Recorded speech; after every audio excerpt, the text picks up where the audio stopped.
휴가들 잘 보내셨습니까? 보내고 계십니까?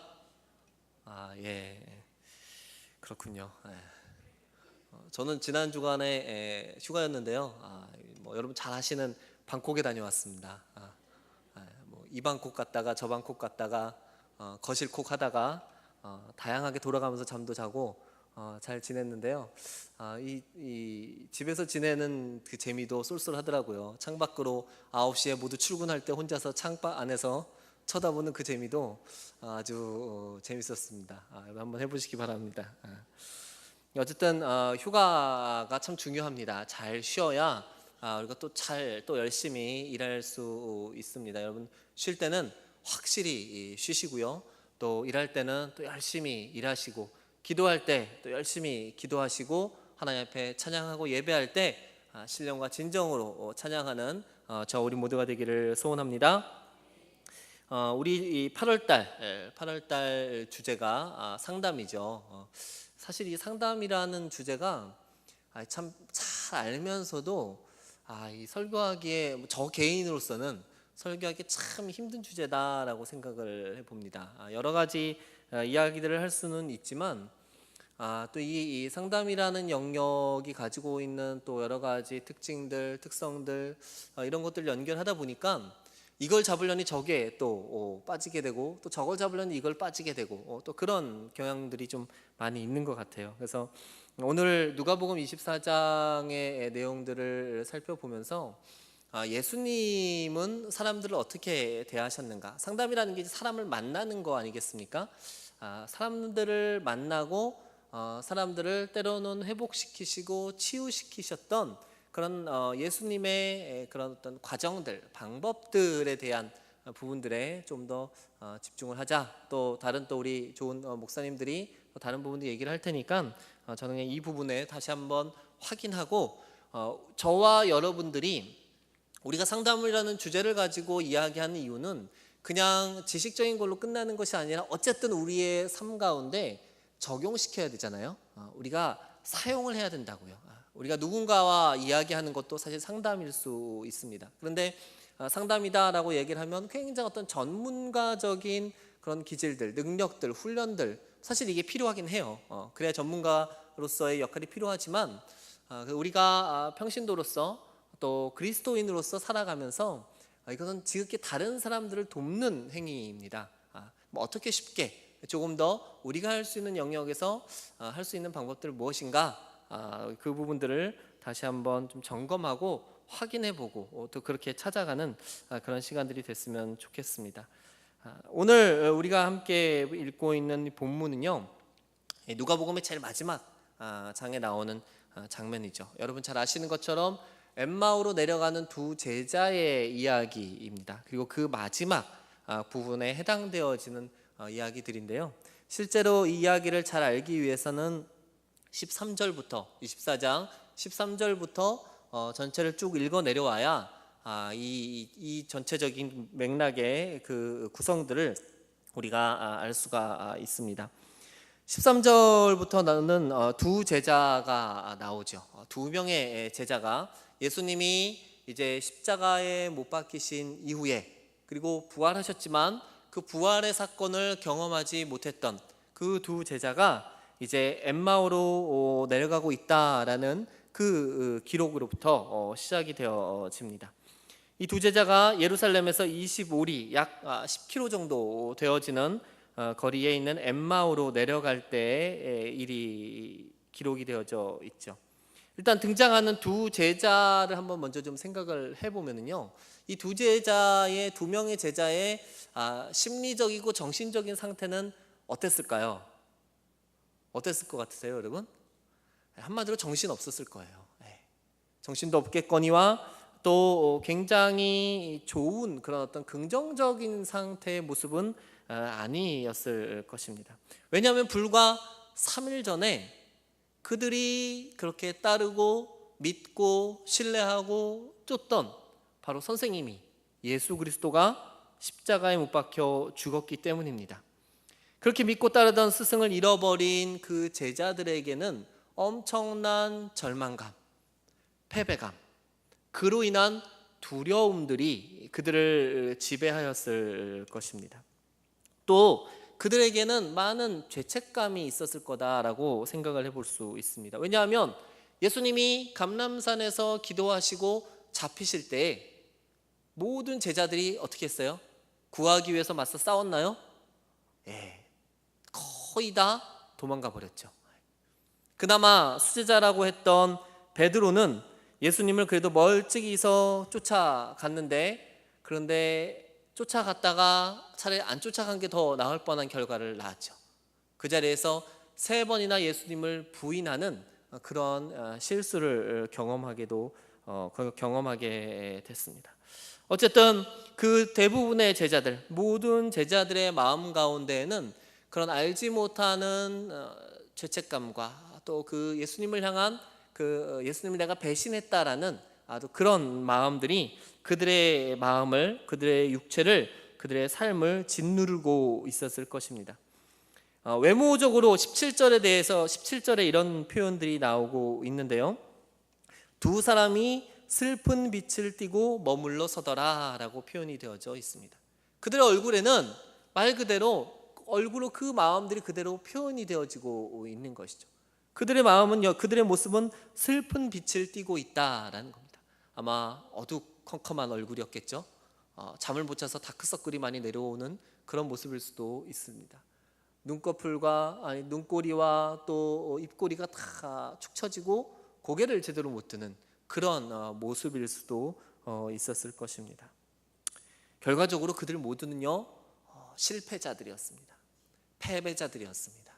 그들을 한마디로 표현하는 것이 바로 이 단어가 아닌가 생각이 됩니다. 그들은 그들의 사역에서 모두가 실패한 사람들이었고 상처 입은 사람들이었습니다.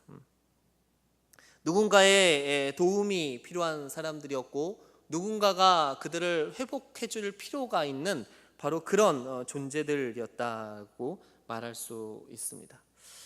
영원히 그 상처를 안고 가야만 되는 듯한 그런 길이었습니다. 엠마오로 내려가는 그 길은 이제 모든 승리와 영광과 기쁨과 즐거움과 감사에서 완전히 반대의 어둠과 나락으로 떨어지는 바로 그러한 길처럼 이들에게는 보였을 것입니다.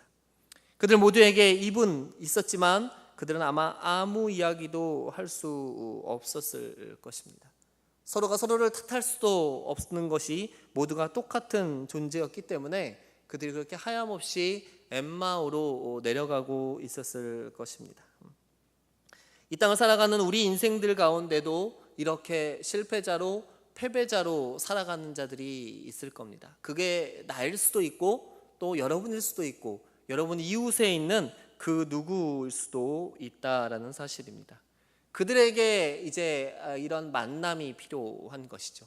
그들에게 다시금 일어나라고, 그들에게 다시금 일어서도록 회복시키도록 격려하고 위로하는 사역이 필요한데, 그것이 우리가 8월에 함께 보고자 하는 상담 사역이 그 일 중에, 그 사역 중에 한 가지다라고 말씀을 드리고 싶습니다. 이제 예수님께서 이들을 만나 어떻게 이들을 다시금 회복시키시는지 오늘 저는 여러분과 이 부분들을 한번 같이 살펴보겠습니다. 예수님이 나타나셨습니다. 예수님이 그들이 알아보지 못하는 모습으로 이 제자들에게 나타나셨죠. 15절에 보면 그들이 서로 이야기하며 문의할 때 예수께서 가까이 이르러 그들과 동행하시나 그들의 눈이 가리어져 그인 줄 알아보지 못하거늘입니다. 그들은 예수님을 알아볼 수가 없었습니다. 왜 알아볼 수 없었을까요? 물론 예수님의 그 능력으로, 그 둔갑술로 사람들이 자기를 알아볼 수 없도록 만들 수도 있겠죠. 그러나 우리가 영적인 시각으로 본다면 그들은 예수님을 알아볼 수 있을 만큼의 눈이 밝지 못했기 때문입니다. 그들을 짓누르고 있는 삶의 무게가 그 자기들 앞에 있는 참 빛이 되시고 참 진리이신 예수님을 알아보지 못하도록 모두 다 가리고 있기 때문일 것입니다. 그들에게 필요한 것은 바로 그 덮여진, 그들을 가리고 있는 바로 그 모든 상황들을 벗어나도록 해 주어야 한다는 것이죠. 그것을 위해서 이제 예수님이 나타나신 것입니다. 오늘 본문 속에서 보여진 예수님의 모습은요, 전체적인 큰 틀에서 봤을 때는 전 굉장히 소극적인 모습이다라고 생각을 합니다. 항상 이 성경을 읽다 보면 좀 드는 의문점 중에 하나가, 하나님, 예수님은 전지전능한 분이지 않습니까? 사실 오늘 살아가는 우리 인생 가운데도 마찬가지인데요, 한번 결심하시면, 한마디 외치시면 이 세상 모든 사람들이 하나님인 줄 알 텐데 굳이 하나님은 그런 방법을 사용하지 않으신다라는 사실입니다. 부전자전일까요? 예수님도 그런 방법을 사용하지 않으시고 계시다는 거죠. 제일 먼저 예수님은 그들 제자들의 무리 가운데 나타나시기보다는 한 사람, 때로는 두 사람, 그들 앞에 먼저 다가오셨습니다. 그들에게 자기 스스로를 먼저 보이셨다라는 사실이죠.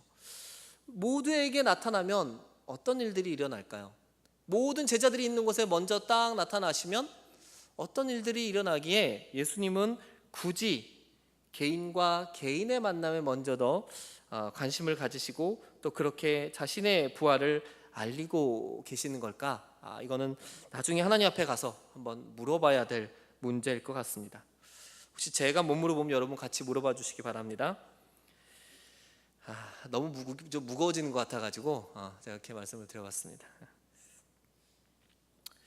자, 절망과 두려움 가운데 떨고 있는 제자들, 그들에게 예수님이 다가오셨습니다.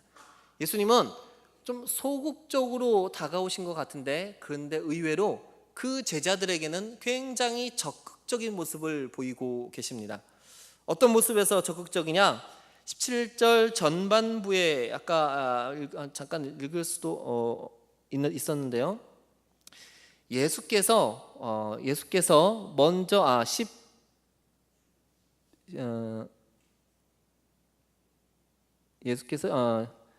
죄송합니다. 15절에 보면은 중간에 보면 예수께서 가까이 이르러 그들과 동행하신다라고 이야기를 하고 있습니다. 예수님이 제자들에게 먼저 찾아오셨다라는 사실인 거죠. 제자들이 길을 걷다가 혼자 걷고 있는 예수님을 보고 거기 우리 같이 가시죠?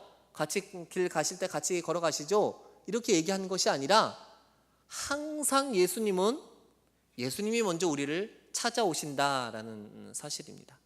니고데모는 먼저 예수님 찾아오지 않았습니까? 왜? 찾아왔죠. 그런데 이미 먼저 예수님은 니고데모라는 사람을 보시고 계셨다는 거죠.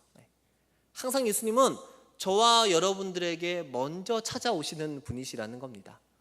최대한 우리 개인의 관계에서 먼저 적극적으로 우리에게 다가오시고 우리를 만나러 쫓아오시는 분이 바로 예수님이시라는 겁니다.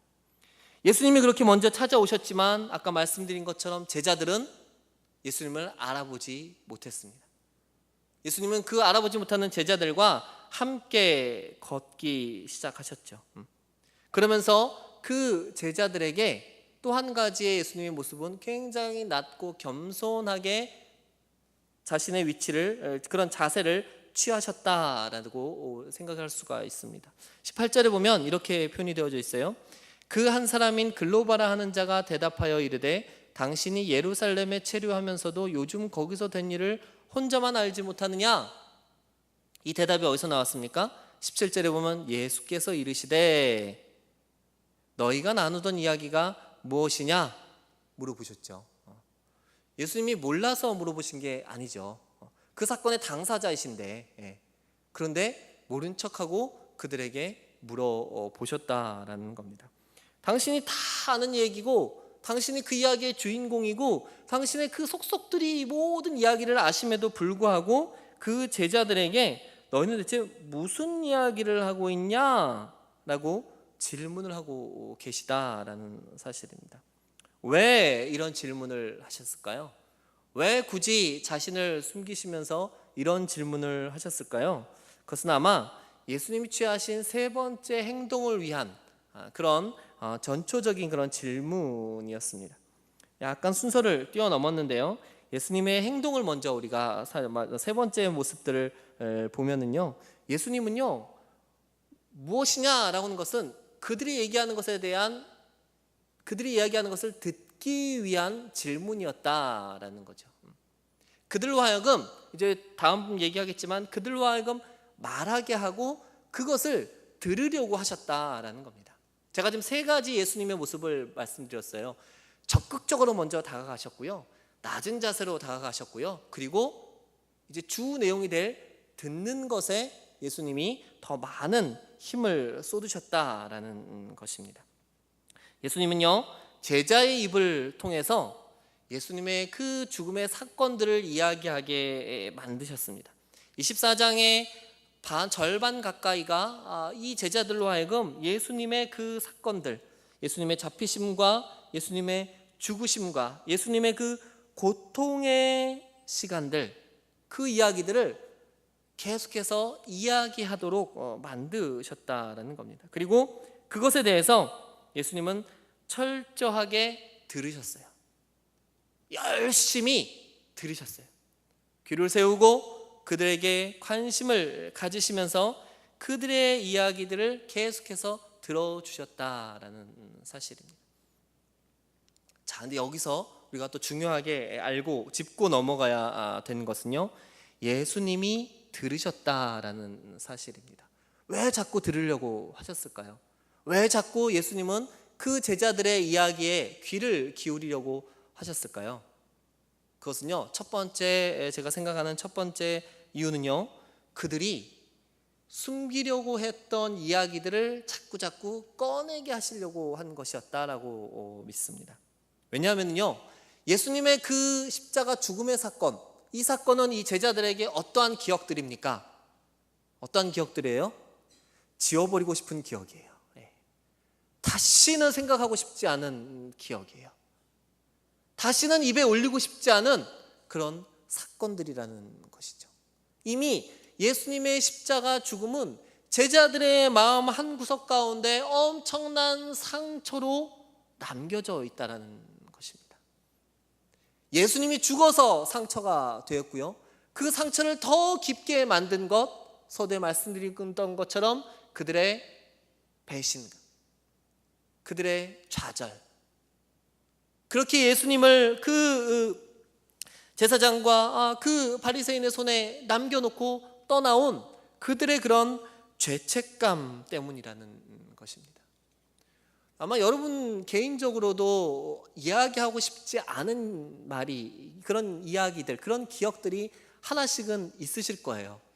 근데 여러분, 그 이야기를 하지 않는다고 하여서 그것을 영원히 꽁꽁 나 혼자만 알고 숨긴다고 하여서 그 기억이 완전히 다 사라질까요? 사라질까요, 여러분? 그 아픈 기억이 사라질까요? 절대로 사라지지 않습니다. 절대로 사라지지 않고 여러분 심령 그 가장 깊숙한 곳에, 가장 밑바닥에 보물도 아닌 것이 그 밑바닥에 숨겨져서 계속해서 그 나와 함께 계속해서 간다라는 겁니다. 그리고 어느 날 그 이야기들이, 그 사건들이 다른 모습으로 터져 나오게 될 거다라는 겁니다. 여러분, 숨기는 것은 좋지 않습니다. 여러분, 숨기는 것은요, 내 삶에 오히려 더 독이 될 뿐입니다. 예수님은 그건 아셨던 것 같아요. 예수님은 그 제자들이 감추고 싶었던 이야기들, 예수님은 그 제자들이 좀 이야기하고 싶지 않았던 그 이야기들을 자꾸 꺼내게 만드신다는 얘기예요. 말하게 만든다는 거예요. 말하고 싶지 않은 그 이야기들을 예수님은 계속해서 제자들로 하여금 말하도록 유도하셨다라고 저는 믿습니다. 이것이 예수님의 적극적인 제자들을 향한 모습이었어요. 자꾸 그들의 숨기고 싶었던 그 과거들을 끄집어냄으로 인해서 예수님이 추구하는 것, 예수님이 목적하는 것, 그게 뭘까요?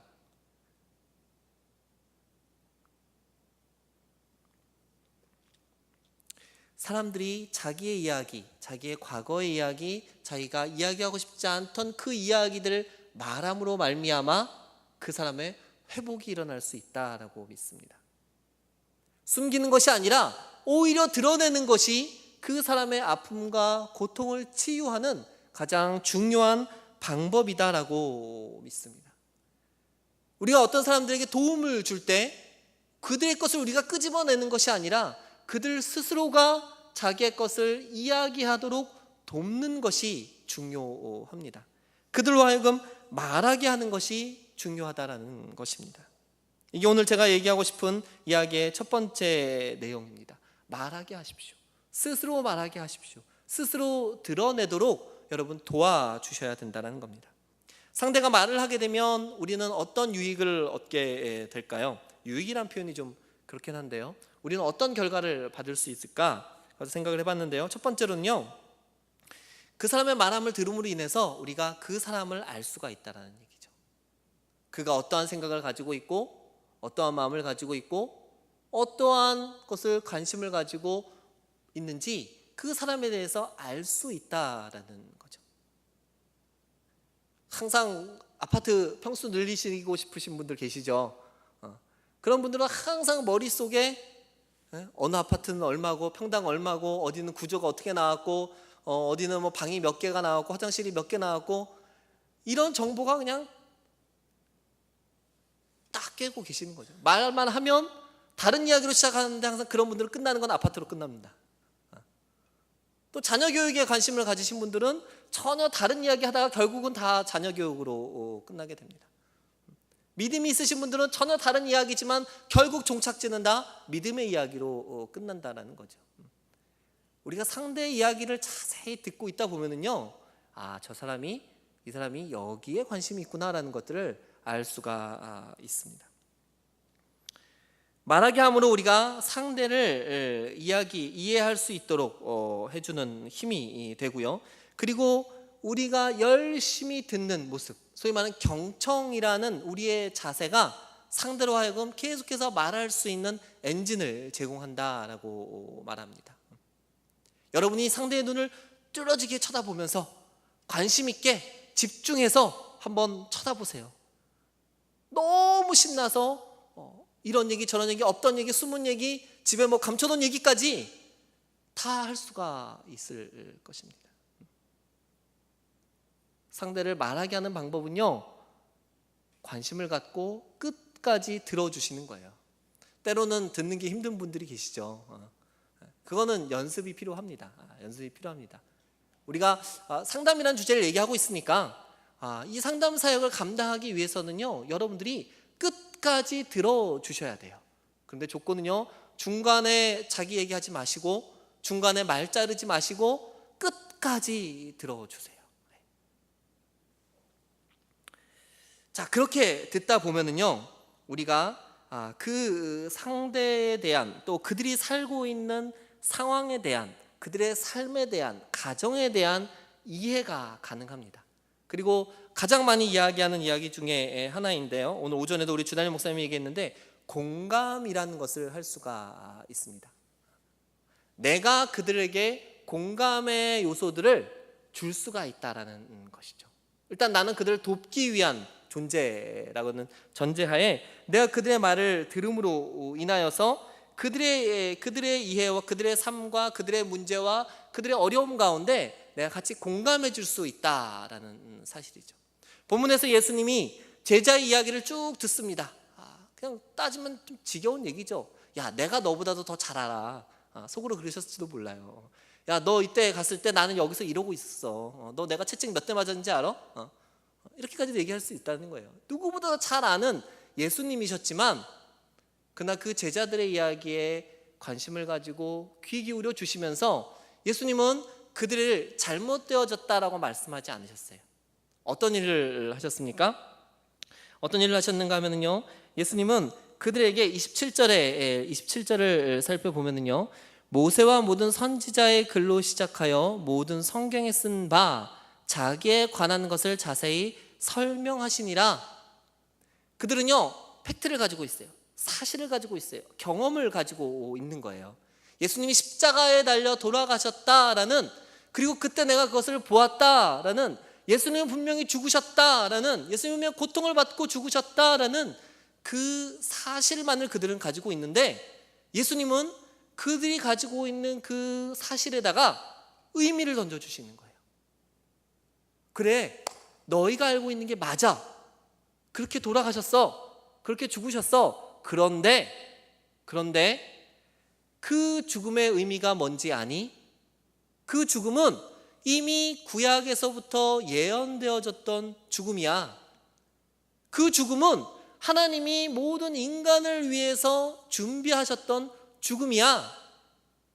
그 죽음 앞에 모든 사람들이, 특히 너희 같은 제자들이 도망갈 수밖에 없었을 거야.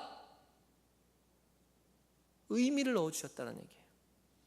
자, 근데 이게 무슨 얘기입니까? 그런 의미들이 부여되어지고 성경으로 풀어주심으로 말미암아 제자들은 어떤 문제가 해결될 수가 있게 되는 거예요. 왜요? 어떤 문제예요? 내가 예수님을 버렸다라는 죄책감의 문제, 배신감의 문제. 그 죽음은 이미 계획된 죽음이었다라는 거예요. 그 죽음 앞에 그 어떤 사람들도 견디지 못했을 것이다 라는 사실인 거죠. 그들 앞에서 야, 이 배신자들아, 이 악마의 자식들아, 너희가 예수님을 그렇게 쫓는다고 해놓고 그 죽음 앞에서 너희가 그렇게 도망갔냐? 너희는 저 유대인들보다 더 큰 벌을 받을 것이다. 이런 얘기가 아니라는 사실이에요. 이렇게 한번 제가 만들어 봤어요. 그래, 많이 힘들었지? 나는 육체적인 고통에 많이 힘이 들었지만 넌 마음이 얼마나 아프고 힘들었겠니? 가룟 유다도 결국 그렇게 죽어버리고 그런 모습들을 본 너와 다른 제자들은 얼마나 마음이 아팠을까? 하지만 괜찮아. 사실 그건 당연한 모습이었어. 누구나 그 상황이라면 너희들처럼 했을 거야. 그러나 그나마 베드로가 쫓아왔지만 걔도 결국 날 부인하지 않았니? 이건 너희의 잘못이기보다는 하나님이 이미 이렇게 하시기로 한 거란다. 그러니 너무 자책하지 말고 방금 내가 나에게 말해준 것처럼 그대로 선생님에 대해서 너희가 나가서 전한다면 그게 옳은 일이 될 것이다. 제가 그냥 상상으로 좀 적어봤습니다. 마음이 아픈 사람들, 고통을 받는 사람들, 상처받은 사람들을 향하여서 예수님은요, 너희의 고통은 죄 때문에 온 것이다 라고 말하지 않으셨다라는 거예요. 상처받은 제자들을 향하여서 그들의 고통에 대해서 정죄하기에 앞서서 그들의 마음을 예수님은 이해해 주셨다는 사실이죠. 그러기에 말씀으로 풀이를 해주신 것이고 그러기에 말씀으로 그들에게 위로함을 주셨다라는 겁니다. 상처받은 사람의 그 상처에 소금을 더 뿌리는 것이 아니라 그들을 감싸 안고 그들을 보듬어 안고 그들이 다시금 일어날 수 있도록 위로하고 격려하고 세워주는 역할, 이게 바로 예수님이 제자들을 향해서 보여주신 역할이다라고 저는 믿습니다.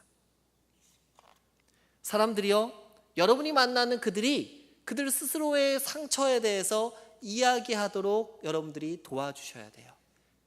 그 상처를 이해할 때, 그 상처를 이야기할 때, 그 고통을 말할 때 그들이 말하는 속에서, 그들이 말하는 그 고백하는 그 상처 속에서 그 상처들이 회복되는 줄 믿습니다. 그들은 그 상처를 너무 얘기하고 싶은 거예요. 그들은 그 상처에 대해서, 자기들이 가지고 있는 고난에 대해서 너무너무 이야기해주고 얘기하고 싶은 거예요. 그런데 거기에 귀 기울여주는 사람이 없다라는 사실입니다. 너가 잘못됐어. 네가 잘못됐어. 너의 죄 때문이야. 그렇게 말하는 사람들이 너무 많다라는 것이죠.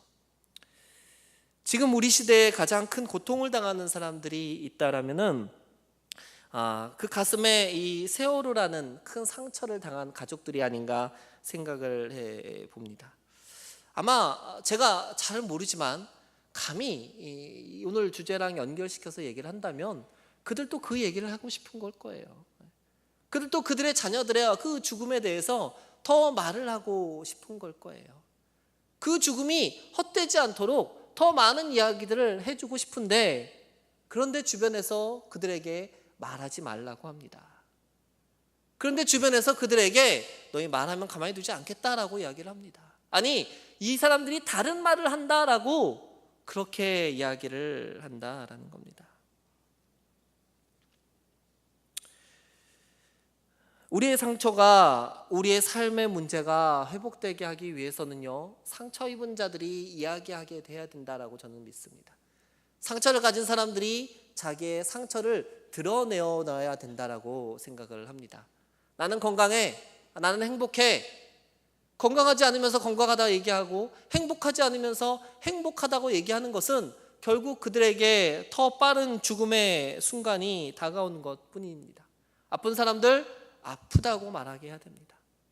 고통받는 사람들 고통스럽다라고 이야기하게 해야 됩니다. 모두가 다 행복하니까 나도 행복해야 돼가 아닙니다.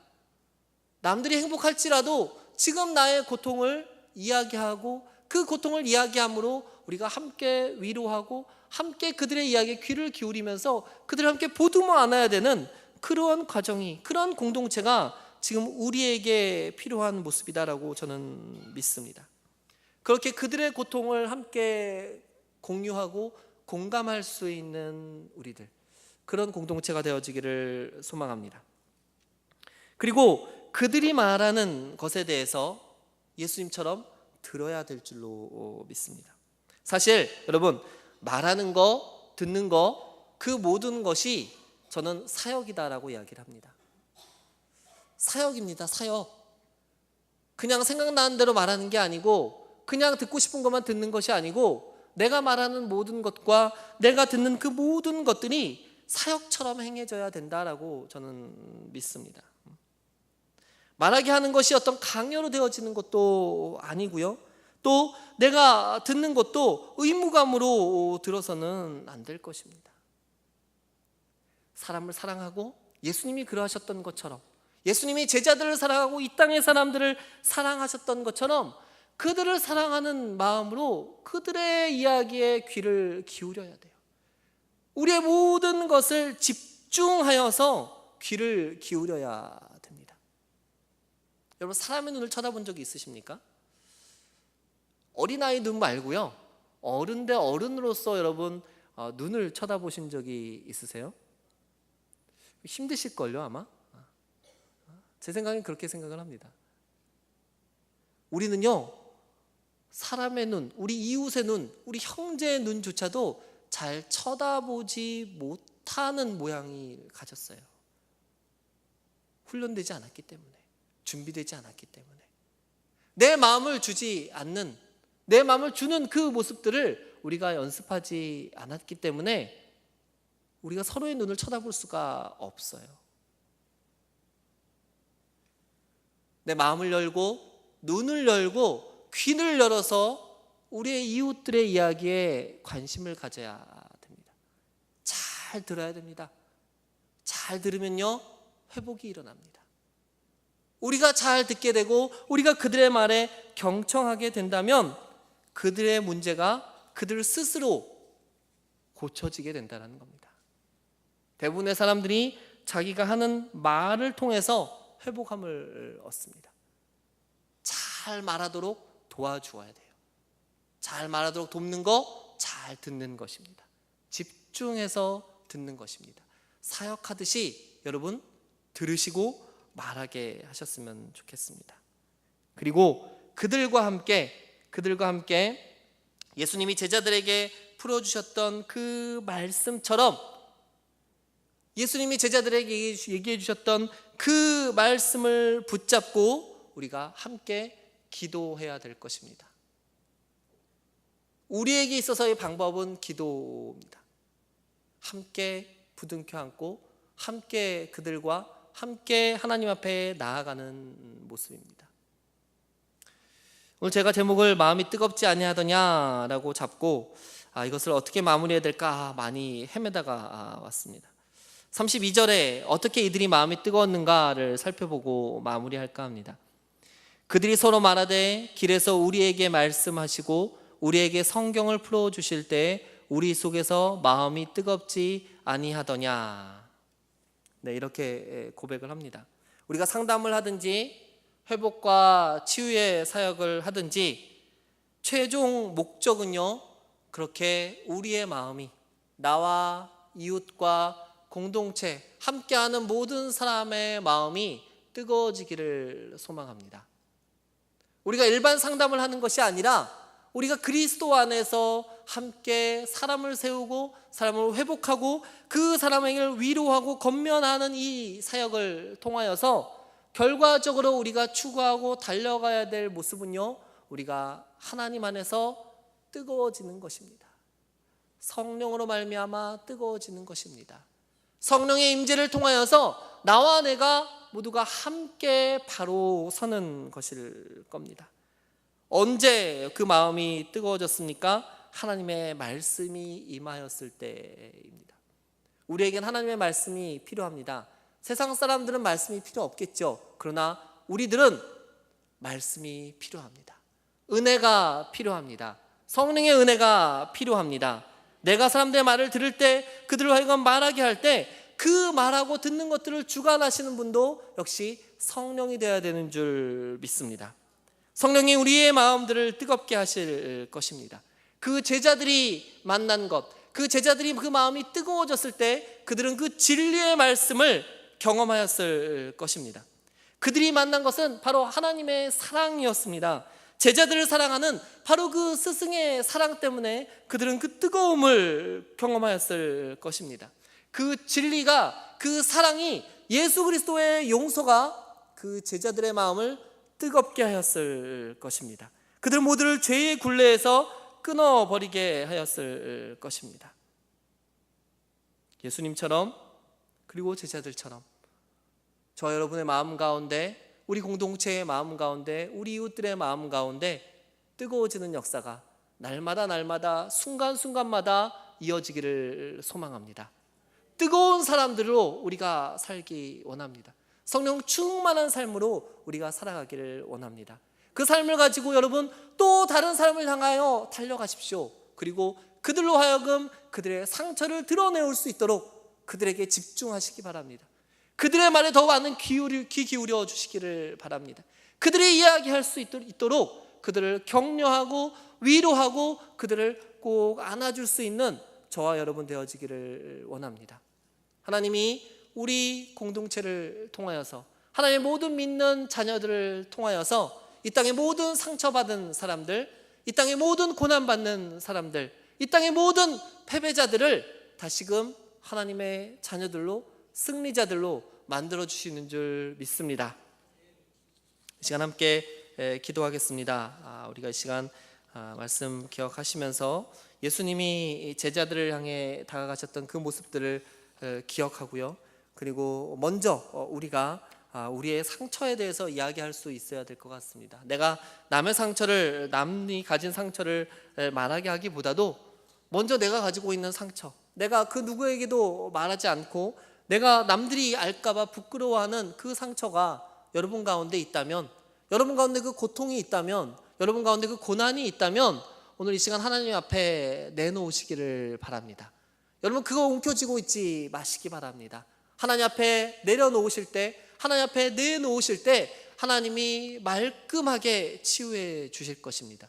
우리 내면의 상처가 먼저 치유되도록, 우리 내면의 고통이 먼저 치유되도록, 우리 내면의 어려움들이 하나님 앞에서 먼저 회복되도록 우리가 이 시간 이것을 위해서 먼저 함께 주여 한번 외치고 기도했으면 좋겠습니다.